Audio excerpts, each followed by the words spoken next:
ठीक है। All right, our time begins now. So ये हमारा कोर्स है design and analysis of algorithms. इस कोर्स में हम एल्गोरिथम्स को डिस्कस करेंगे। This is one of the core courses of computer science. ठीक है। कोर्स आउटलाइन,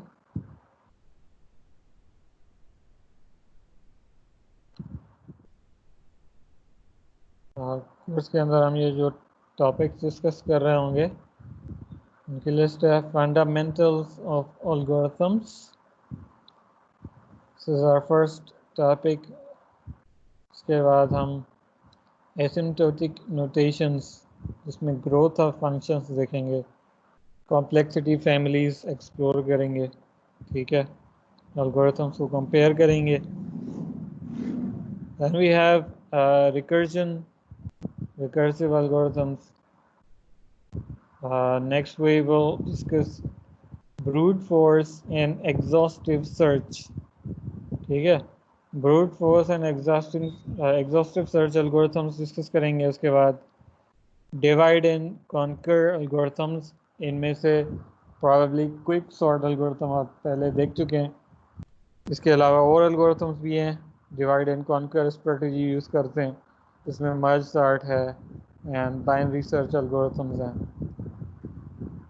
इसके अलावा we have transform and conquer strategy algorithms, जिसमें हीप से रिलेटेड algorithms हैं जो हीप सॉर्ट algorithm है। इसके बाद डायनामिक प्रोग्रामिंग, इससे रिलेटेड algorithms हम डिस्कस करेंगे। Greedy algorithms, string matching, and finally we have space and time trade-offs. Okay, so these are some of the topics for this course.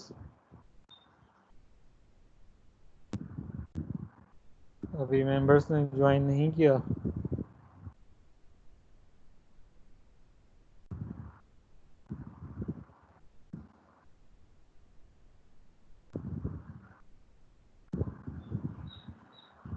So meeting is already started.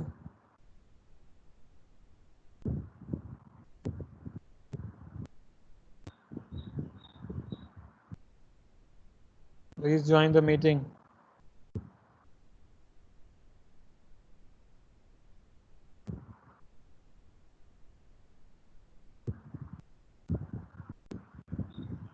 Moving on, introductions, first topic है हमारा। ठीक है। तो algorithms पहले आप use कर चुके हैं। कोई भी प्रोग्राम बनाते हैं तो उसके लिए आप algorithm यूज़ करते हैं। तो algorithm की definition क्या है? An algorithm is a sequence of unambiguous instructions to solve a problem. कोई भी प्रॉब्लम सॉल्व करने के लिए हम जो स्टेप्स लेते हैं, सीक्वेंस ऑफ स्टेप्स, उनको प्रॉब्लम को सॉल्व करने के लिए उसको हम एल्गोरिथम कहते हैं। ठीक है। लेकिन एल्गोरिथम की एक रिक्वायरमेंट ये है कि जो सीक्वेंस है वो अनएम्बिगियस होनी चाहिए, यानी कि कोई एम्बिग्विटी नहीं होनी चाहिए और कंप्यूटर को क्लियरली पता हो कि इंस्ट्रक्शन क्या कह रही है। ठीक है। It is a well-defined computational procedure that takes some value or set of values as input and produces some value or set of values as output. तो इसमें algorithm को कुछ वैल्यू या मल्टीपल वैल्यूज आप इनपुट देंगे और algorithm उसको process करेगा, जो सीक्वेंस ऑफ स्टेप्स एग्जीक्यूट करके आपको कुछ डेफिनेट आउटपुट देगा। An algorithm is thus a sequence of computational steps. Sequence यहाँ पे इम्पोर्टेंट है, सीक्वेंस आप चेंज नहीं कर सकते। तो ये सीक्वेंस क्या करता है? ट्रांसफॉर्म करता है या मैप करता है इनपुट वैल्यूज़ को आउटपुट वैल्यूज़ में। और एक और कंडीशन ये भी होती है कि आपकी इनपुट लेजिटिमेट हो, और आपके एल्गोरिथम की रिक्वायरमेंट ये भी होती है कि फाइनाइट अमाउंट ऑफ टाइम में ये स्टेप्स एग्जीक्यूट होके आपका सॉल्यूशन या आउटपुट क्रिएट कर दें। ठीक है। I still don't see people coming here.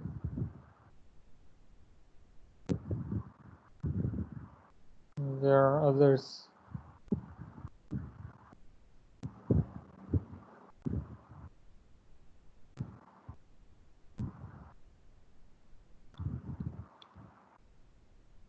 Team members.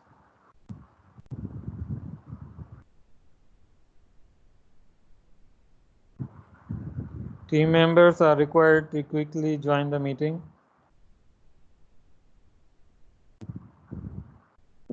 Class start हो चुकी है, इसको ज्वाइन कर लें क्विकली।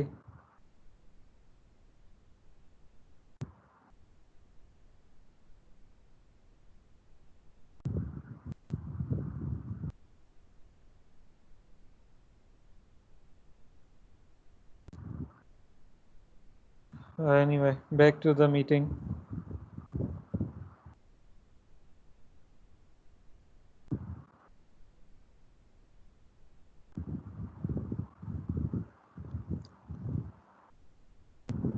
So algorithm बेसिकली एक सीक्वेंस ऑफ स्टेप्स होता है किसी भी प्रॉब्लम को सॉल्व करने के लिए, और सीक्वेंस में जितने भी स्टेप्स होते हैं इंस्ट्रक्शंस के, वो अनएम्बिगियस होने चाहिए।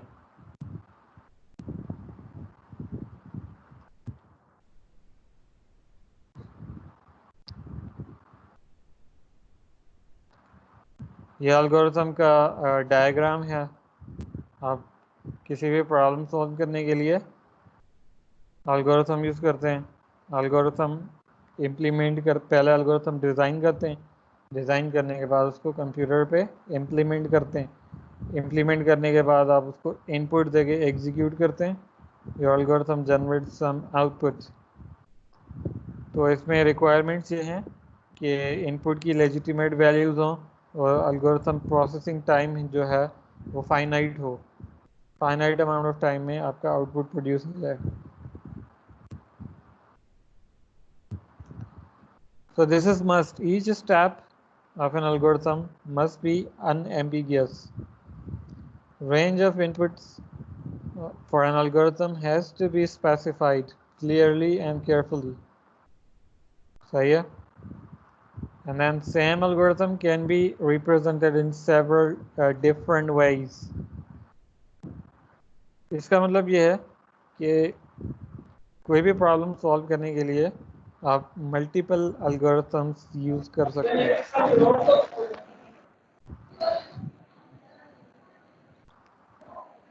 Okay, I'm going to mute them all.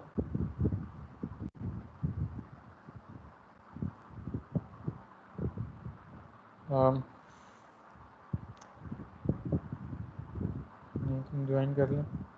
अच्छा, मीटिंग जो लोग रह गए जल्दी से ज्वाइन कर लें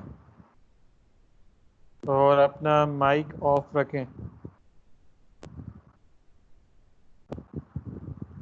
Okay, we have 27 attendees. Moving back to algorithms. तो हम एल्गोरिथम की बात करें तो किसी भी प्रॉब्लम को सॉल्व करने के लिए एक से ज़्यादा एल्गोरिथम्स हो सकते हैं। फॉर एग्जांपल, आपके पास सॉर्टिंग प्रॉब्लम है, तो सॉर्टिंग के लिए आपने एल्गोरिथम्स पढ़े होंगे, जिसमें बबल सॉर्ट है, इंसर्शन सॉर्ट है, क्विक सॉर्ट है, डिफरेंट सॉर्टिंग एल्गोरिथम्स हैं। तो इस कोर्स में हमारा जो टारगेट है वो ये है कि हम एल्गोरिथम पहले डिज़ाइन करेंगे किसी प्रॉब्लम के सॉल्यूशन के लिए, फिर हम एल्गोरिथम्स को कंपेयर करेंगे कौन सा एल्गोरिथम ज़्यादा बेहतर है, ज़्यादा एफिशिएंट है। तो एफिशिएंसी के टर्म्स क्या होते हैं वो हम देखेंगे, किस टर्म्स में हम एफिशिएंसी मेजर करते हैं एल्गोरिथम की। And okay, so this is the same idea. Algorithms for a same problem can be based on very different ideas, and they can solve problem with dramatically different speeds. For example, अगर आप search algorithm ले लें, तो searching में आपके पास linear search algorithm है और एक बाइनरी सर्च एल्गोरिथम है। Binary search algorithm is very much faster then linear search, ठीक है। पर बाइनरी सर्च के लिए इनपुट रेंज, इनपुट की कंडीशन ये होती है कि आपकी इनपुट सॉर्टेड होनी चाहिए, डेटा सॉर्ट होना चाहिए। तो अगर आपका डेटा सॉर्टेड है तो आपका जो बाइनरी सर्च है वो मेनी टाइम्स फास्टर है कंपेयर्ड टू लीनियर सर्च, ठीक है। Then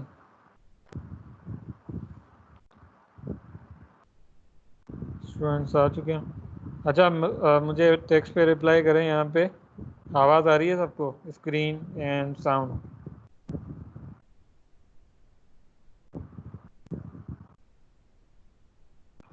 okay.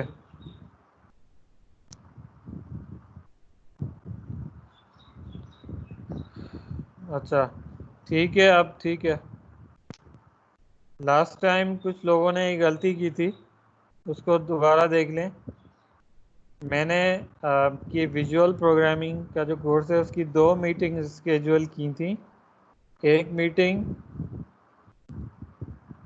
occurs every Monday and second meeting occurs every Tuesday at 9।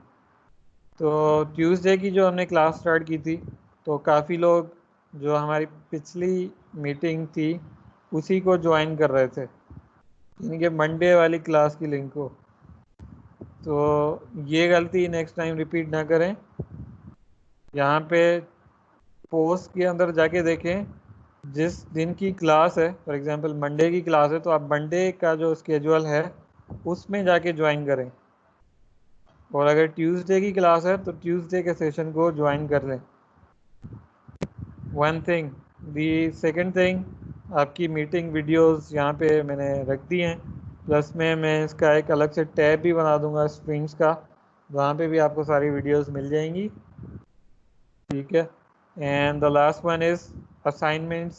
आप जो सबमिट करेंगे वो असाइनमेंट टैब मैंने यहाँ पे बना दिया है, तो यहाँ पे आके आप असाइनमेंट खोल के उसका सॉल्यूशन यहाँ से जाके उसको सबमिट करेंगे। रिटर्न का ऑप्शन आ रहा है, तो असाइनमेंट्स आप यहाँ से सबमिट करेंगे ताकि ग्रेडिंग डायरेक्टली यहीं से हो सके, इंडिविजुअल चार्ट के बगैर, ठीक है। ये सबको समझ में आ रही है? फॉर एग्जांपल मैं डिज़ाइन एंड एनालिसिस की क्लास की अगर बात करें तो हमारी हफ्ते में 3 दिन क्लासेस हैं। One of them is on Wednesday. Wednesday को हमारी क्लास होती है 12 बजे, ठीक है। तो वेनसडे की क्लास के लिए आप ये लिंक ज्वाइन करेंगे। एंड फ्राइडे की क्लास है, फ्राइडे की क्लास के लिए आप ये लिंक ज्वाइन करेंगे। ऑकर्स एवरी फ्राइडे, मैग्नीफायर में अगर दिखा दूं आपको, ठीक है। Occurs every Friday at 9। तो फ्राइडे की क्लास के लिए आप ये लिंक ज्वाइन करेंगे। एंड थर्सडे की क्लास के लिए आप ये लिंक ज्वाइन करेंगे। अगर आपने गलती से, फॉर एग्जांपल कल हमारी थर्सडे की क्लास होती है और आप ये लिंक जाके ज्वाइन कर लेते हैं, या फिर आज वाला लिंक जाके ज्वाइन कर लेते हैं, तो उससे क्या होगा, आपको मेरा लेक्चर नहीं सुनाई देगा। तो इस चीज़ का ध्यान रखें कि वही क्लास ज्वाइन करें जो कि उसी दिन की है। ये बात समझ में आ रही है सबको? Is it clear everyone? ठीक है। ये लास्ट क्लास में, कल की क्लास में काफ़ी लोगों ने ये गलती की थी। तो मैं वापस आता हूँ टॉपिक पे, और कुछ लोगों ने लेट ज्वाइन किया है, मैं शुरू से स्टार्ट करता हूँ फ्रॉम कोर्स आउटलाइन। हमारा कोर्स है design and analysis of algorithms, which is one of the most important subjects of computer science. इसमें हम देख रहे होंगे एल्गोरिथम के फंडामेंटल्स, प्रॉब्लम्स क्या होते हैं, उनको सॉल्यूशन उनका कैसे फाइंड करें, एल्गोरिथम्स के बेसिक कॉन्सेप्ट्स क्या होते हैं, input outputs, legitimate values.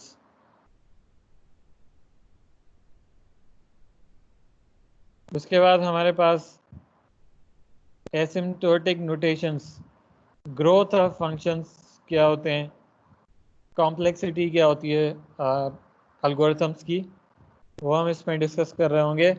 And this is the core of this topic, complexity of algorithms. हमें डिज़ाइन एंड एनालाइज करने एल्गोरिथम्स, और क्योंकि किसी भी प्रॉब्लम को सॉल्व करने के लिए मल्टीपल एल्गोरिथम्स हो सकते हैं, तो कौन सा एल्गोरिथम चूज करते हैं जिसकी कॉम्प्लेक्सिटी कम हो, जो ज़्यादा एफिशिएंट हो। ठीक है। Then we have recursion, recursive algorithms को हम डिस्कस करेंगे। And we have brute force algorithms, exhaustive search. Next we have design and analysis of design and conquer algorithms. ये एल्गोरिथम इनमें से आप क्विक सॉर्ट एल्गोरिथम प्रोबेबली पढ़ चुके होंगे डेटा स्ट्रक्चर्स के कोर्स में। उसके बाद कुछ और एल्गोरिथम्स भी हैं इसी स्ट्रेटजी को यूज़ करते हैं, उनको भी हम एनालाइज करेंगे, उनकी कॉम्प्लेक्सिटीज कैलकुलेट करेंगे। Next we have transform and conquer algorithms. इनमें स्ट्रेटजी थोड़ी डिफरेंट होती है, तो ये एल्गोरिथम्स भी डिस्कस करेंगे। डायनामिक प्रोग्रामिंग, उसके बाद ग्रीडी एल्गोरिथम्स। ये एल्गोरिथम्स की टाइप्स हैं, इनके अंदर मुख्तलिफ एल्गोरिथम्स आते हैं कैटेगरीज के अंदर, वो हम डिस्कस कर रहे होंगे। स्ट्रिंग मैचिंग एल्गोरिथम्स को डिस्कस करेंगे। फिर हम एल्गोरिथम्स की जो एफिशिएंसी मेजर्स हैं, स्पेस एंड टाइम, उनके ट्रेड ऑफ्स को देख रहे होंगे। लेकिन मोस्टली जो आपका जो मेजर यूज़ होता है एफिशिएंसी के लिए, वो टाइम कॉम्प्लेक्सिटी होती है। सो एल्गोरिथम को मैं रिपीट करता हूँ। An algorithm is a sequence of unambiguous instructions to solve a problem। इसका मतलब क्या है, आपकी जो इंस्ट्रक्शंस होंगी या स्टेप्स होंगे वो सीक्वेंस में होंगे, आउट ऑफ सीक्वेंस आप नहीं जा सकते, और अनएम्बिगियस होंगे यानी कि क्लियर होंगे। इसका मतलब क्या है, नेचुरल लैंग्वेज में यूजुअली एम्बिग्विटी होती है, कुछ चीज़ें क्लियर नहीं होती, लेकिन एल्गोरिथम के केस में आपको क्लियरिटी चाहिए, क्लियरली मेंशन स्टेप्स, क्योंकि कंप्यूटर एम्बिगियस स्टेटमेंट्स को एग्जीक्यूट नहीं कर सकता।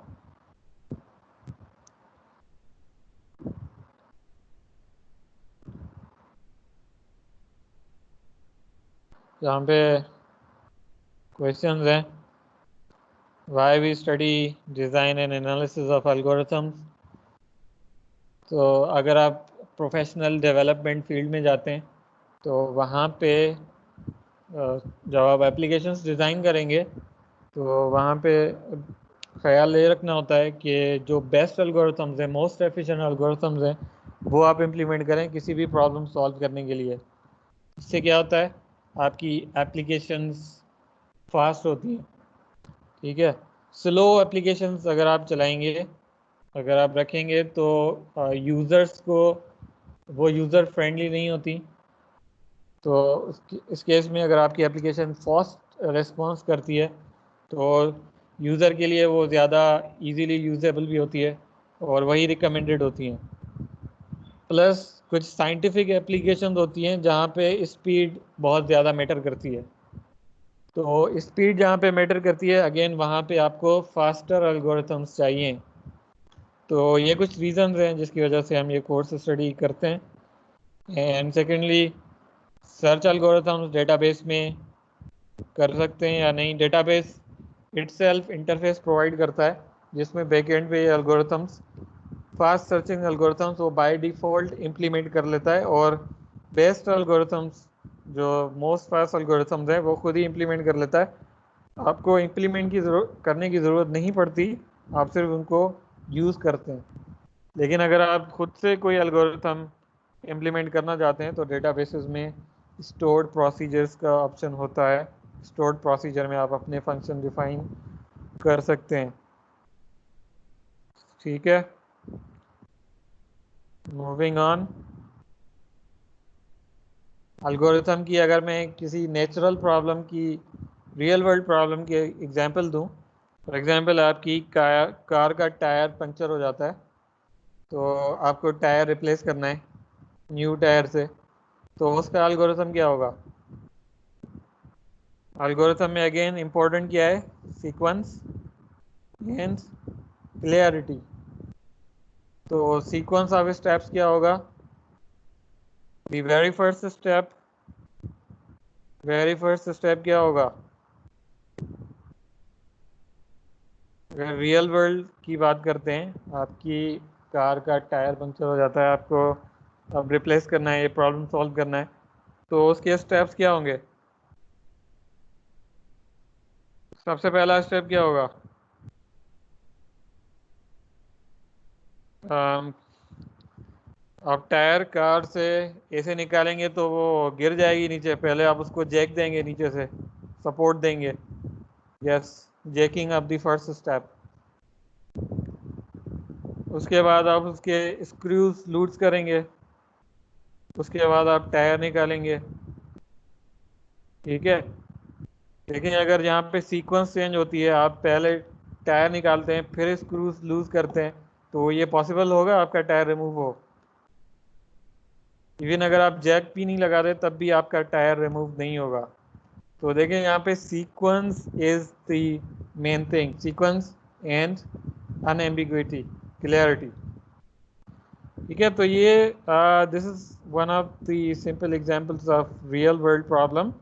तो रियल वर्ल्ड में जितने भी आप प्रॉब्लम सॉल्व करते हैं, तो वहाँ पे भी आप कुछ सीक्वेंस ऑफ स्टेप्स फॉलो कर रहे होते हैं, उसके बाद आपको आउटपुट मिलता है।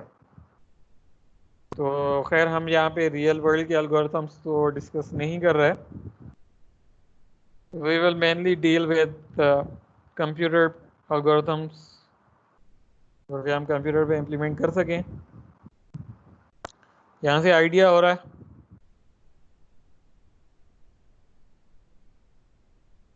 किसी को अगर चाय बनानी है तो ये भी एक प्रॉब्लम है, तो इसके भी कुछ सीक्वेंस ऑफ स्टेप्स होते हैं, तो वो आपको फॉलो करने पड़ेंगे, लेकिन हम यहाँ पे इन एल्गोरिथम्स की बात नहीं करेंगे। Then we have computational procedure algorithms का जो सीक्वेंस ऑफ स्टेप्स होता है वो एक कंप्यूटेशनल प्रोसीजर होता है। उसको हम कुछ वैल्यूज इनपुट देते हैं, या फिर सिंगल वैल्यू या सेट ऑफ वैल्यूज हो सकती हैं, उसको प्रोसेस करता है using those steps, and then it outputs a value और अ सेट ऑफ वैल्यूज। अगर आप एल्गोरिथम लिख रहे हैं फैक्टोरियल का, तो वहाँ पे आपके पास सिंगल वैल्यू इनपुट होती है, सिंगल वैल्यू आउटपुट होती है, एक नंबर आप देते हैं उसका फैक्टोरियल आउटपुट होता है।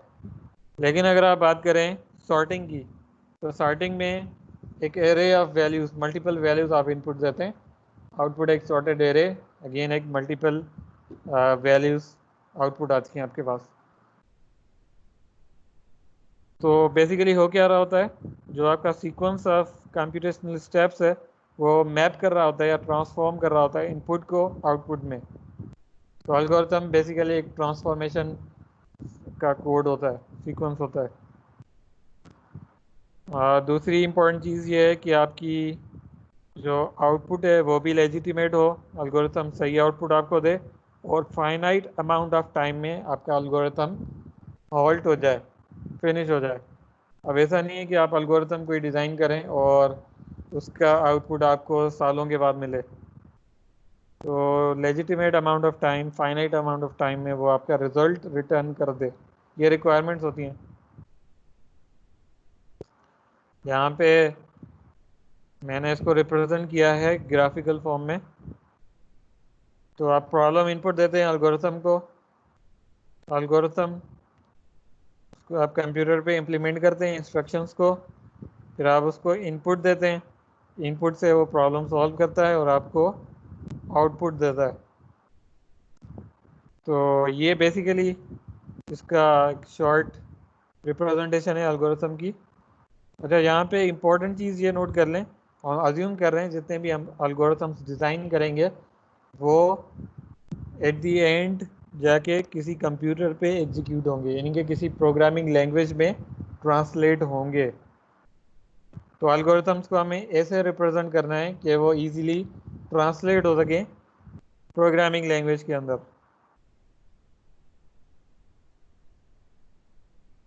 So these steps are again repeated. Each step of algorithm must be non-ambiguous. Range of inputs has to be specified carefully. Ranges सही हो, फॉर एग्जांपल अगर आप फैक्टोरियल कैलकुलेट कर रहे हैं और इनपुट में आप कोई कैरेक्टर दे देते हैं, स्ट्रिंग वैल्यू दे देते हैं, then this is incorrect input, तो आउट ऑफ रेंज। तो एल्गोरिथम की रेंज वो भी आप डिफाइन करते हैं कि एल्गोरिथम की वैलिड इनपुट्स क्या हैं और उनकी रेंजेस क्या हैं। Same algorithm can be represented in several different ways, and there may exist several algorithms for the same problem. इसका मतलब क्या है? कोई एग्जाम्पल बता दें, कोई प्रॉब्लम बताएं, उसकी डिफरेंट एग्जाम्पल्स बता दें। मेरे पास कोई प्रॉब्लम है, उसके लिए डिफरेंट एल्गोरिथम्स हो सकते हैं, तो मुझे कोई एग्जाम्पल बता दें किसी प्रॉब्लम और उसके डिफरेंट एल्गोरिथम्स की एग्जाम्पल।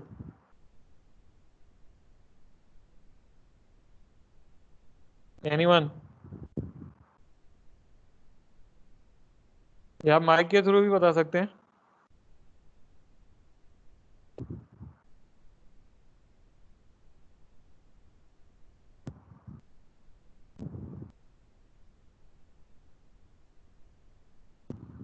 ये एक एग्जाम्पल ये है, factorials can be solved using loops as well as recursion. ठीक है,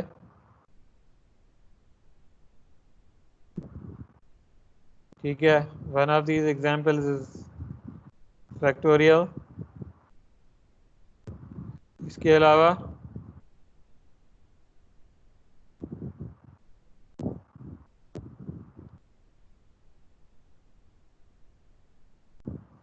अलावा आप डेटा स्ट्रक्चर्स में दो बहुत ही कॉमन प्रॉब्लम्स पढ़ चुके हैं। डेटा स्ट्रक्चर की एग्जाम्पल्स,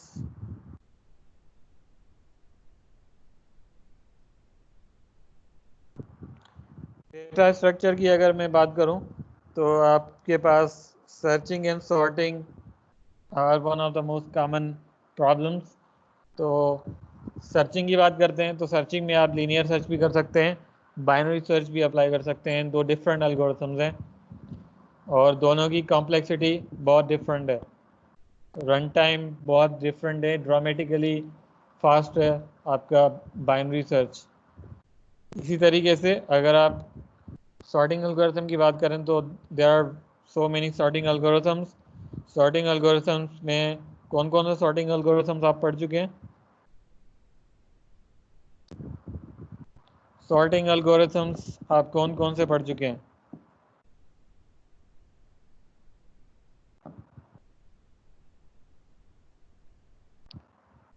ओके,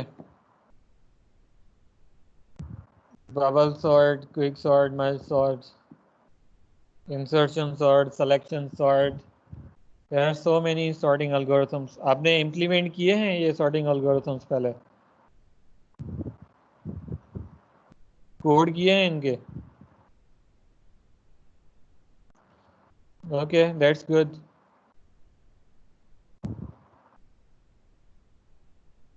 तो इस कोर्स में हम एल्गोरिथम्स को पढ़ रहे होंगे लेकिन with a different point of view, और वो पॉइंट ऑफ व्यू होगा उनकी कॉम्प्लेक्सिटी। जैसे यहाँ पे किसी ने लिखा है कि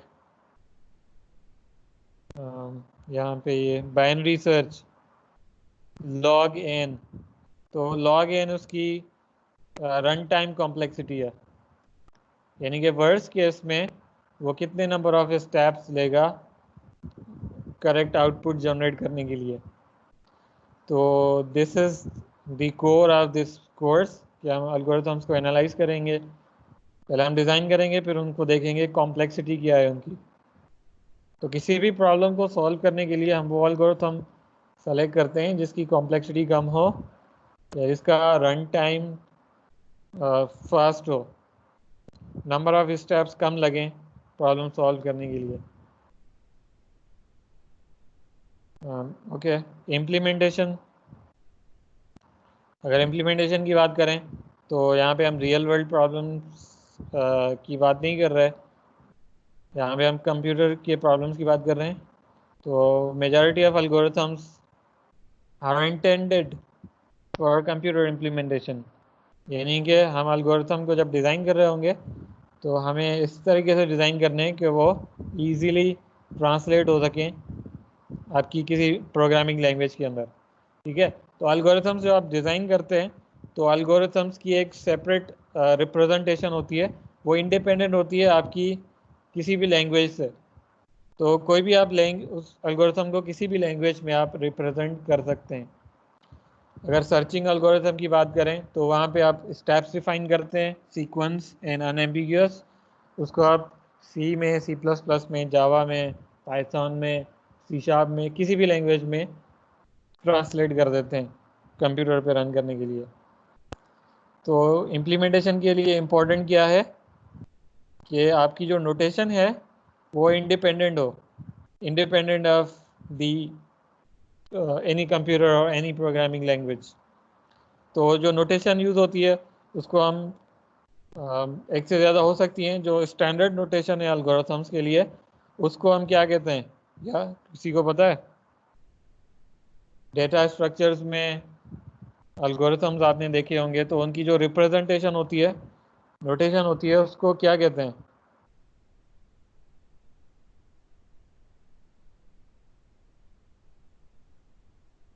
बेगो नहीं होता, उसकी कॉम्प्लेक्सिटी क्लास होती है।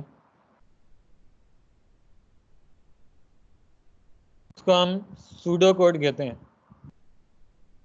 सूडो कोड, ये टर्म सुनी होगी।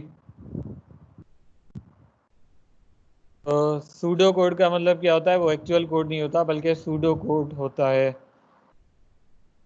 वो नियर सिमिलर टू कोड होता है लेकिन एक्चुअल कोड नहीं होता। तो एल्गोरिथम जब हम रिप्रेजेंट करेंगे तो वो उसकी नोटेशन सूडो कोड होगी। Characteristics, some of the characteristics algorithm takes an input gives an output. किसी भी प्रॉब्लम को सॉल्व करने के लिए आपको इनपुट चाहिए, बगैर इनपुट तो आप प्रॉब्लम डिफाइन नहीं कर सकते। और आउटपुट प्रोड्यूस करे। डेफिनेटनेस, इसका मतलब क्या है? इस इंस्ट्रक्शन इज डेफिनेटली या clearly defined and unambiguous. Finite, finite का मतलब क्या है? फाइनाइट नंबर ऑफ स्टेप्स के बाद वो टर्मिनेट हो जाए। और इफेक्टिवनेस, इंस्ट्रक्शंस बेसिक होनी चाहिए, सिंपल इंस्ट्रक्शंस होनी चाहिए। अल्गोरिथम्स में आप कॉम्प्लेक्स इंस्ट्रक्शंस यूज़ नहीं कर सकते। इसकी एग्जांपल अगर मैं आपको दूं तो आप किसी हाई लेवल लैंग्वेज में प्रोग्रामिंग करते हैं तो आप आउटपुट करने के लिए, फॉर एग्जांपल सी शार्प की अगर बात करें तो आउटपुट के लिए आप कंसोल राइट लाइन लिख देते हैं, एक ही लाइन आपका आउटपुट आ जाता है। लेकिन अगर आप एल्गोरिथम की बात करेंगे, आउटपुट का एल्गोरिथम आपको बनाना है तो आप पूरे सीक्वेंस ऑफ स्टेप्स लिखेंगे कि पहला स्टेप क्या होगा, आप हार्डवेयर को कैसे एक्सेस करेंगे, इस पर राइट कैसे करेंगे, इसकी स्ट्रीम क्लोज कैसे करेंगे। तो ये सारे इंडिविजुअल स्टेप्स आपको लिखनी पड़ेंगे। जैसे फंक्शन कॉल होती है डायरेक्टली, ये नहीं होता। तो एल्गोरिथम के अंदर इस चीज़ का भी ख्याल रखें। And then we have implications of algorithms. Correctness is the most important. Algorithm must produce correct results. तो ऐसा नहीं है कि आप एल्गोरिथम बना तो दें, बाइनरी सर्च का एल्गोरिथम आपने बना दिया, कुछ इनपुट्स पे वो सही चल रहा है, कुछ इनपुट्स पे वो सही नहीं चल रहा। तो ये नहीं होना चाहिए। फॉर एग्जांपल बाइनरी इनपुट का आप एल्गोरिथम इम्प्लीमेंट करते हैं, उसको अगर सॉर्टेड डेटा में देता हूँ तब तो वो सही आउटपुट देता है, नंबर सर्च करके देता है। और अगर मेरा डेटा अनसॉर्टेड है तो वो नंबर उसको एरे में नहीं मिलता। तो ये नहीं होना चाहिए, आपका एल्गोरिथम आउटपुट करेक्ट प्रोड्यूस करे, ये उसकी रिक्वायरमेंट है। अपनी वीडियोस बंद कर दें।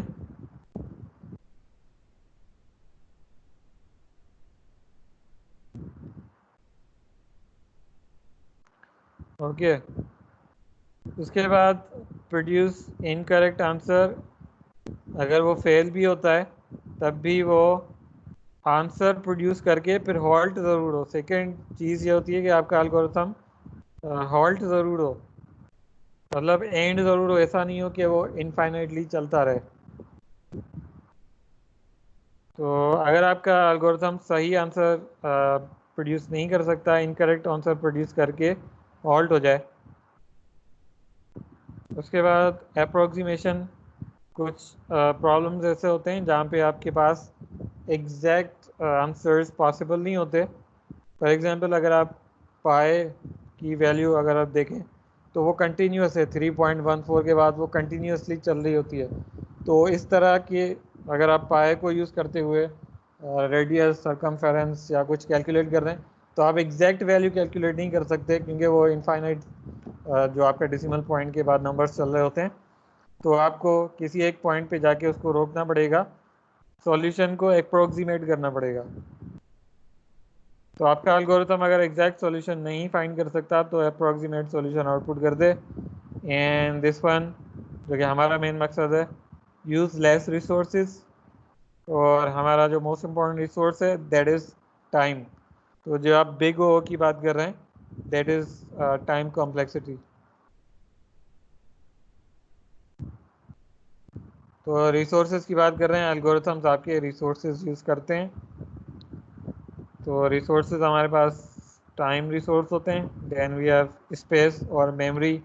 मेमोरी कंजम्पशन कितनी आपकी मशीन पे करते हैं, this is the second resource. So time is the primary measure of efficiency.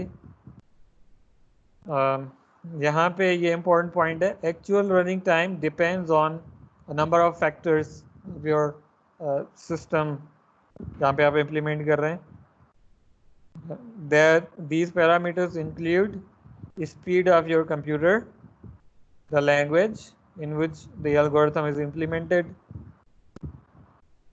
the compiler, कुछ कंपाइलर ऑप्टिमाइजेशन ज़्यादा करते हैं, कुछ ऑप्टिमाइजेशन कम करते हैं। तो इस तरह के फैक्टर्स काउंट होते हैं उसमें। तो हमारा मकसद क्या है, इससे रिलेटेड पॉइंट है, सेम एल्गोरिथम आपने एक ही एल्गोरिथम डिफाइन किया है, बबल सॉर्ट का एल्गोरिथम फॉर एग्जांपल। तो आप फास्टर मशीन पे चलाएंगे with a million element array, 1 million elements का नंबर्स का एरे है, उसके साथ फास्टर मशीन पे चलाएंगे वो जल्दी एग्जीक्यूट होगा। स्लोअर मशीन पे चलाएंगे सेम एरे सेम प्रॉब्लम, वो ज़्यादा टाइम लेगा, तो डिफरेंस ज़्यादा हो जाएगा। लेकिन एल्गोरिथम्स क्योंकि इम्प्लीमेंटेशन इंडिपेंडेंट होते हैं, तो वहाँ पे हम क्या देखेंगे, एक्चुअली हम टाइम नहीं देख रहे होंगे फिजिकल टाइम कितना लगा, बल्कि हम एल्गोरिथम जब एनालाइज करते हैं तो हम ये कैलकुलेट कर रहे होते हैं कि नंबर ऑफ स्टेप्स कितने लेगा एग्जीक्यूशन के लिए। ये समझ में आ रहा है, नंबर ऑफ स्टेप्स कौन से कितने लेगा। 1 मिलियन का एरे है, सेम एरे है, दो मशीन्स पे हम रन करते हैं, एक मशीन जल्दी आउटपुट देगी, दूसरी मशीन देर से आउटपुट देगी, लेकिन नंबर ऑफ स्टेप्स दोनों में सेम एग्जीक्यूट होंगे। फ़र्क सिर्फ किसका है, मशीन्स की स्पीड का। तो हमारा कंसर्न मशीन्स नहीं है, किसी भी मशीन पे इम्प्लीमेंट हो सकते हैं। Our concern is the number of steps to execute the algorithm to solve the problem. Therefore, we only consider the runtime complexity independent of machine. तो हम रन टाइम कॉम्प्लेक्सिटी की बात कर रहे हैं, then run time complexity is the number of steps. Okay, यहाँ तक समझ में आ रहा है।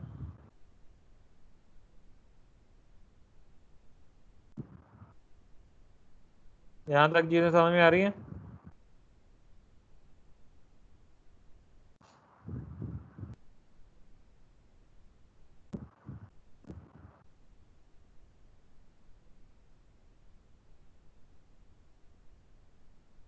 यहाँ तक किसी को अगर कोई क्वेश्चन है तो पूछ सकते हैं।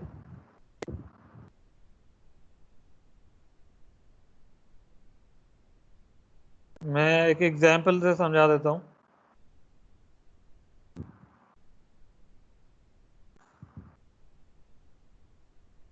सपोज करें आपके पास दो कंप्यूटर्स हैं, computer A and computer B.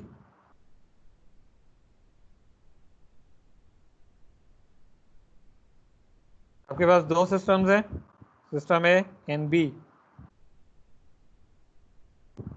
System A आपका फास्टर कंप्यूटर है, यानी कि उसकी स्पीड ज़्यादा है। सिस्टम बी स्लोअर है। सिस्टम ए पे आप जब एल्गोरिथम यूज़ करते हैं फास्टर कंप्यूटर पे, वो स्लो एल्गोरिथम है, यानी कि उसकी रन टाइम कॉम्प्लेक्सिटी है एन स्क्वायर्ड।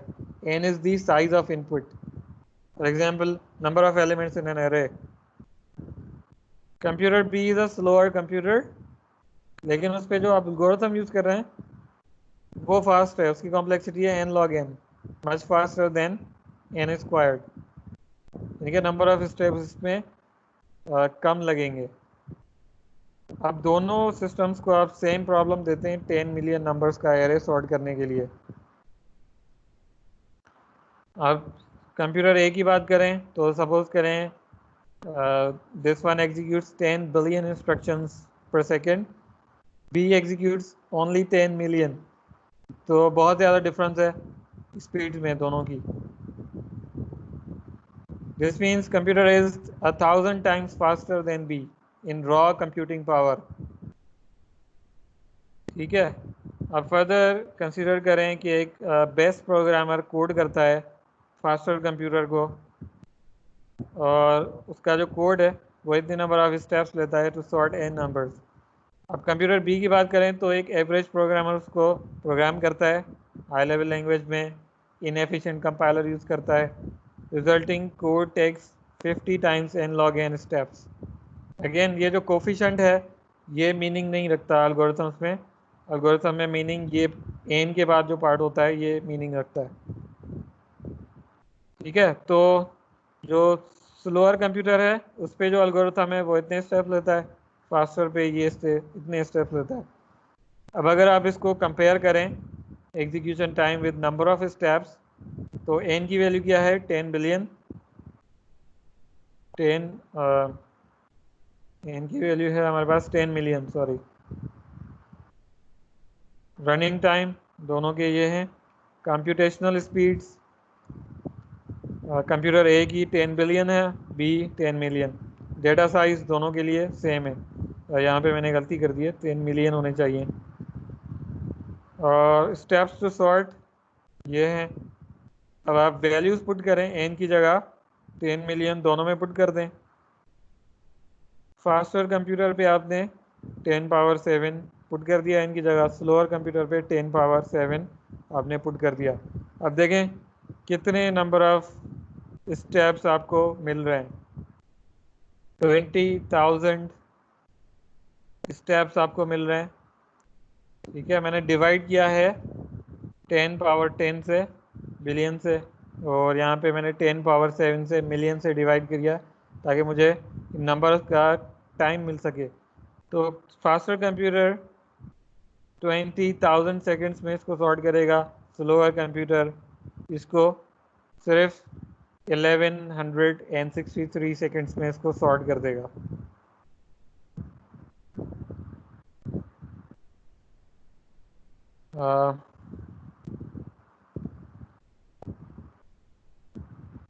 हमारा लेक्चर का टाइम अब एंड होता है, तो हम इसको कल कंटिन्यू करेंगे। मैं सेशन रिकॉर्डिंग स्टॉप कर रहा हूँ।